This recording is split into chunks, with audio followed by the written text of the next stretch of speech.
เบายาวบ่ยาวเพิ่นก็สิมาบ่สูงก็บ่ต่ำเบายาวน่ะเห็นอยู่บ่เห็นแล้วไฟใดน่ะฮะรถมอไซค์ไฟใดมอไซค์จักรยานไฟฟ้าจักรยานไฟฟ้า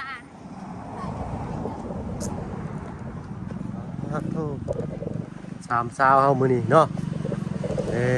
ได้ล่ะสบายดีน้องเลี้ยงเด้อพี่น้องเด้อเนาะเป็นยังนั่นล่ะเกือบขาดบ่แล้วกันบ้านนี้อ๋อน้องเพิ่นเอาออกเอาระวังหัวโขกจักรยานรถจักรยานล้มนะเอาคือดึงออกนั่นล่ะบ่คักบ่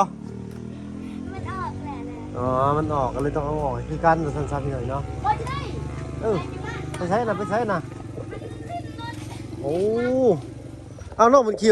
จักได้บ่น่ะเนาะสบายดีน้องสบายดีน้องแต่งจริงพี่หน่อยเนาะใส่โอ้ดูมาพี่คอยได้นี่ถ้าข้ามเบรกบ่มีบ่น่ะเอาเบรกไม่ถ้าข้ามมันถ้าบ่มีเนาะแถวเซลอยู่บ้านลูกเอี้ยงพ่อบักให้พี่หน่อยเนาะเอาอยู่กันที่กะบ่เงาพี่หน่อยเนาะผู้ทาง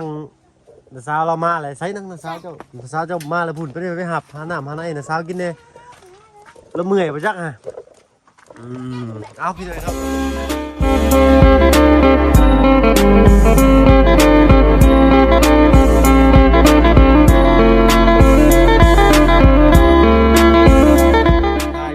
กราบทักทายสบายดี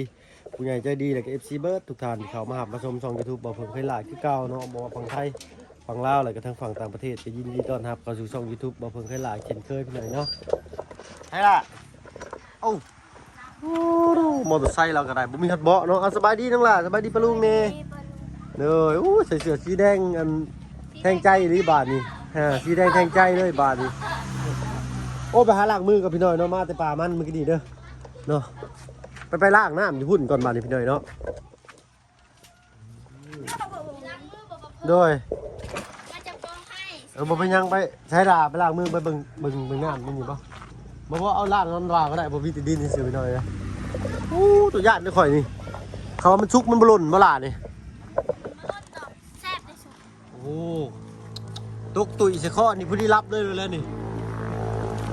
เอาเนาะป้าลุงคนว่าอยากให้หากอกมาใส่อันนี้ให้พี่เลยเนาะหากอกแบบปิดเปิดนะเอาใส่กอกปิดเปิดได้บ่ได้แต่มันไล่ตลอดโอ้ทางน่ะอุ้ยโคมมาบึ้มถ้าว่าเฮากอกมาปิดไว้นี่มันสิไล่บ่มันนำมันออกมันแบบเราปิดได้มันออกหลายนะมันไล่ตลอดโอ้ถ้าว่าเฮาปิดแล้วมันก็สิหยุดเลยบ่อ๋อปิดแล้วมันหยุดเลยพี่หน่อยเนาะน้ำแบบมันบริไลนะมันต้องไปหายเครื่องไม้แล้วเรา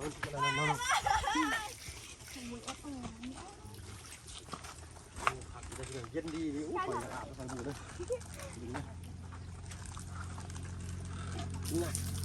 ล้างเลยมันตา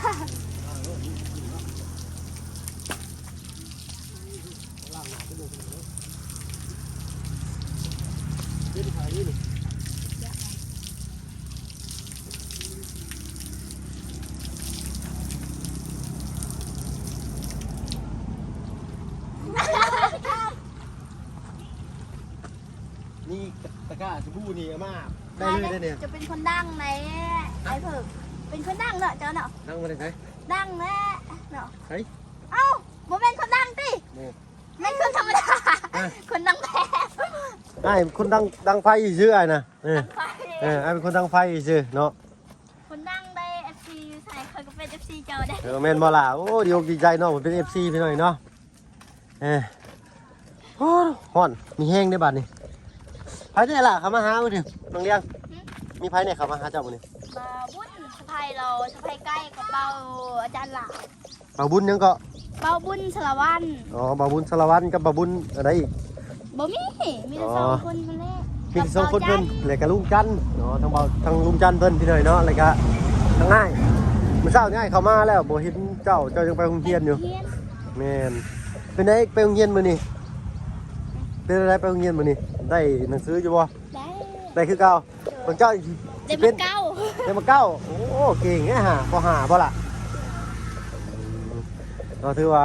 เก่งได้นี่เนาะอยู่ของปหาน้องเพิ่นนี่คุณนี่น่าสิเรียนเป็นเฮ็ดเก่งอยู่น้องแต่งจริงไงซะ แต่บักซิบ น้องชิปมันแห่งเก่งเนาะโอ้ยเนมขามน้องเพิ่นได้จังไดพี่หน่อยเนาะเอาไปแล้วถีบเจ้ามันโฉขาดบ่ยังคือเก่า มันแบบว่ามันเก่งบ่ อันนั้นแหละมัน โอ้โหมันยังเก่งอยู่พี่หน่อยเนาะเพราะว่ามันต้องซื้อมาเปลี่ยนใหม่ได้เนาะเอามีเงินมีคำกันพี่หน่อยเนาะเอาประมาณวันที่20ปลายมาแต่บ้านรอบหน้าได้ซื้อขึ้นมาได้พูดเลยทั้งนี้นี่น่าสิบ่มีบ่ทางนี้เนาะเพราะว่าทางนี้เพิ่นบ่ได้ขายจักรยานดูแล้วจะลงไปสิโปนพี่หน่อยเนาะเจ้าหน่อยสิมีคนมาอีกนี่ โหนะ อ่ะ เบาเตียงบ่อ่ะ โอ้แม่น ไพ่ เจ้าว่าไผ มาเตียงชนะละลูกเพิ่ม แม่นบ่ บาซีวันนี้ว่าวันที่สาวแล้วสิมาบาเตียงเราอยู่นี่เนาะ แม่นบ่เสียงเราอยู่นี่เด้ แล้วไผ่บาเตียงนั้นเบายาว บ่ยาวเพิ่นก็สิมาบ่สูงก็บ่ต่ำ เบายาวนะ เห็นอยู่บ่ เฮ็ดแล้วไฟใดนะ ฮะ รถมอไผ่ไผ่ใด หมอไผ จักรยานไฟฟ้าจักรยานไฟฟ้าหั่นน่ะ จังว่าเด้อนี่เนาะอ้ายบ่ได้เห็นจับเนาะ เห็น5คนเด้น้องน้อยและน้องน้อยบ่มีบ่ได้ยังเหลือน้องซุกยังบ่เห็นเหลือ4คน น้องชุก เลย ชุกใส่ได้บาดนี่เนาะ ซุกเซโป อ้าวทั้งอ้ายยังบ่ฮู้เลยทั้งน้องบ่ฮู้บ่ได้นี่เนาะแก้วกันพี่น้อยเราทำว่าเพิ่นตกข่าวแล้วจ้ะอยู่พะลานอ๋อน้องน้อยอันเพิ่นอยู่นี่อยู่บ้านอยู่ในโรงเรียนนี้น้องน้อยนี่ ต้องเห็นบ่คือไปสลา แม่นน้องน้อยเราอยู่โรงเรียนเราอยู่บ้านนั้นตรงซุกบ่ยังบ่เคยเข้าไปเที่ยวตรงซุกนี่เล็กมันอยู่บ้านใดเนาะเพราะว่าเดินมือขึ้นสิแล้ว สโตนนี่ มันซุกสิโปนบ่ เลยบ่ดีว่า ทางวาลีมันก็สิขึ้นมาอีกเนาะเอารุ่นเบิ่งพี่เนยเนาะว่าสิเป็นไผบางทีก็อาจสิเป็นซุเจ้าก็ได้นะ ชุมเจ้าบ่ได้ไผ่แหละชุมเจ้าชุมเจ้า สิเป็นน้องๆนี่ก็มี ต้องมีคนมาเชื่อน้องจริงๆบ่แม่นบ่เชื่อกันน้องบ่เชื่อน้องจริงบ่แม่น นั่นแหละรุ่นเบิ่งตื้มอีกพี่เนยเนาะทั้งว่าเพิ่นก็บ่ฮู้คือกันเนาะแต่ว่าอยากให้มีข่าวดีเบิดสุผู้ทุกคนนั่นแหละพี่เนยเนาะก็ตามมันตามผู้รักผู้ใหญ่เพิ่นพี่เนยเนาะแล้วแต่เพิ่นสิมองเห็นเนาะว่าขาดตรงบกพร่องในส่วนใดเนาะของคนนั้นเป็นแนวใดของคนนี้เป็นแนวใดพี่เนยเนาะแล้วแต่บุญวาสนาของน้องๆเพิ่นพี่เนยเนาะทางเฮาก็จัดแจงให้บ่ได้นี่ก็ได้เนาะโตผูกทางระยะเพิ่นมาเพิ่นก็ใส่โม่โลดเมื่อยเนาะแม่เนาะโอ้ยเนาะมาแต่โรงเรียนได้กินข้าวกินน้ำเนี่ยบ่ล่ะ น่าจะกิน ได้ยังกินข้าว กินไข่ มีไข่ไก่ในเพื่อนเอิ้นวันนี้ได้ก็ จะได้ด้วย ตะแดนตรวย แม่น เพราะผมคืออยู่ขอแกเนาะคืออยู่บ่ คือ ตะแดนตรวย จะได้ด้วย ตะแดนตรวย เชื่อนี่เด้จุ๊หัว ฮะ เชื่อเขาเลย เสือ นี่เชื่อหนู เสือภาษาเราถึงหมูแล้วมันยัง เยอะ ฮะ เยอะ อะเยอะ แมนทรงนี้แมนก้น ก้นนี่เนาะ ทรง ก้นแบบนอนก้นนี่แม่นบ่ก้นแบบนอนก้นนี่บ่ แมนทรงนี่นะ ส่งนี่คือเอิ้นได้ก็ก้นอ๋อ ก้น นอน อ้าวมันอ้าว ก้นอ้าว ทรง โอ้ เสื้อ คำว่าภาษาเนื้อนี่โอ้ก้นอ้าวก้นง่าวนี่บ่ได้ได้เนาะอันนี้ก้นอ้าวเด้อพี่น้องเด้อก้นอ้าวเอาบัดเกิบด้วยจ้ะ เกือบกับเกิบ เก้า เกิบคือกันเนาะเสื้อนี่ยังก่อลืมนะ เยอะทรงผมก็เอิ้น ไอ้เหี้ยทรงผมนี่ทรงผมนี่สิช็อกช็อก ช็อก โอ้ช็อกโอ้ย แรงนี่ล่ะ เลี้ยวกันมานี่ แรงใส่แคลไม้บ่ แค่จักกระแนงผักบ่ จักกระแนงเลยกะลิ้นด้วยจ้ะ ลีนเลีย เลียโอ้โหลิ้นเอาไว้เลียกันเลียโอ้ยเมื่อยดีคอยมาเด้อพ่อก่อนตัวนี้พ่อก่อนเด้อเนาะโอ้ยเมื่อยแล้วมาดิโอ้ทุกคนแดดพี่น้อยเนาะไปหานั่งห่มนั่งเงาอยู่คุณนะตอนห่มไม้น้อยผมพี่น้อยเนาะเอามาเฮียนภาษาน้องเพิ่นวันละคำภาษายังบ้านน้องเพิ่นเอิ้นทั้งเผ่าเจ้านี่เผ่าเจ้าเพิ่นเอิ้นเผ่ายังน้องบรูเผ่าบรูเนาะ เอาบรู ไปรอดบ่รอดบ่เป็นหยังพี่น้อยเนาะเฮาบ่ได้ถือหยังถือในท้องครับแกงขามาย่างนั่งเนาะตะกู้ ถือว่าละถือว่าไอ้ว่าตะกูนี่เนาะเพราะไปว่าภาษาอันจนพอบูน้องได้น้อยหนึ่งเนาะแต่ไม่ได้ลาเฮียนเอาจีได้ปะ ได้ขนาดคน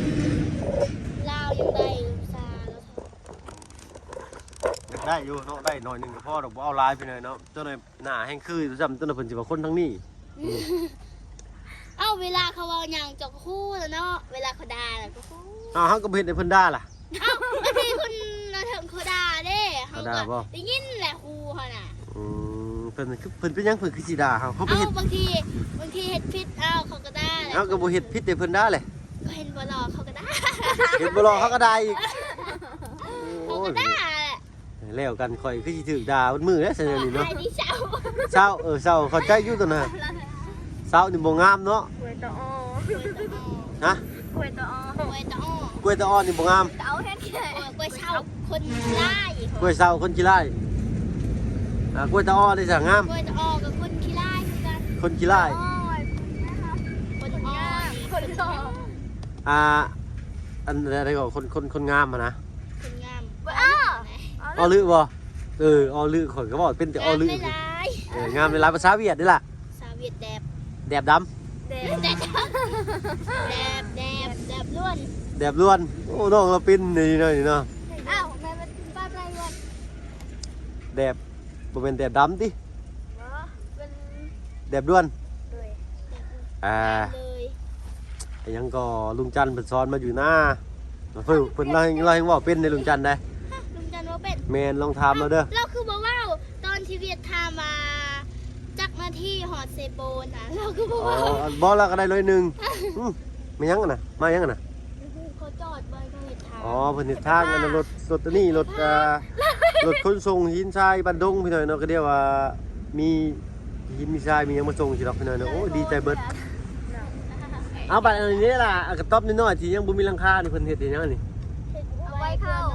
ควรนอนแต่ว่าพลมันแห้งล่ะอันนั้น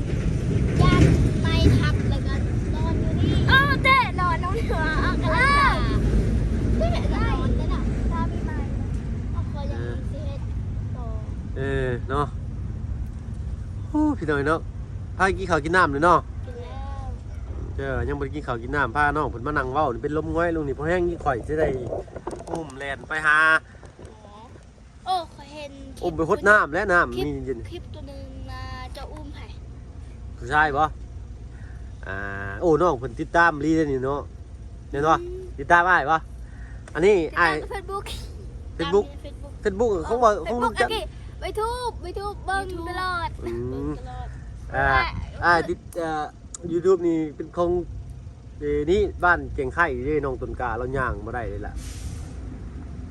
แบบไหนวะเขาติดตาม YouTube โอ้โห YouTube เด้มีบ่ YouTube พี่เจ้า นี่ครับ โอ้แล้วเล่น TikTok อะไรพี่น้องเนาะเอาไว้ก่อนลาเอาไว้ก่อน ตัวกล่องสด เอาไว้ก่อนเนาะเดี๋ยวอาจสิถามทีละอย่าง เมื่อคืนนี่เบิ้งคลิปไอ้นะหัวยังกินข้าวนะ อ้าว บักเสียงมันตาย อ๋อนั่นอยู่ใน Facebook พี่น้องเนาะเสียงตายแล้วหัวเบิดมือว่าซั่นติ หูยบักเสียงมันตายแล้วบักเสียงมัน บักเสียงนี่แม่นไผบัก ได้ เสียง แล้วอีคำแก้วเป็นงูได้ได้คนลินเพลงนะ อัน ดังที่สุด เลยก็คันเพิ่นว่าบักเสียงมันตายแล้วก็เพิ่นถามว่าไผบักเสียงมันเป็นหยังคือตายหั่นนะคำแก้วตอดว่าสิเด้อ น้องแก้วก่อน คำแก้วเป็นงูเด้คำแก้วเป็นงูคำแก้วตอดว่าสิ เขาทำแม่ตัวเอง ของข้าแม่ก็สิมาอีกจังหน่อยพี่น้องเนาะเว้าโนโฮม่วนเด้อพี่น้องเด้อเนาะจังบ่ได้เครียดลมเล่นม่วนซื่นน้ำน้องๆเพิ่น ได้ยินเลยนะบักเสียงเบาแล้วแหละ โอ้เพิ่นเว้าจะเอ้าว่ะเห็นหน้าเพิ่นยามใดเอ้าใช่ว่าบักเสียงมันตายแล้วโอ้ยข่อยยังบ่ได้ตายในตู้แล้วว่ะเนาะ เมื่อวานเราก็มาเมื่อวานเราไม่ได้มา เมื่อวานนี้มา บอ แต่อยู่ ก พุ่นอยู่พุ่น กลางคืนกินข้าวแล้วมา เมื่อวานนี้ เลย มาแต่ว่า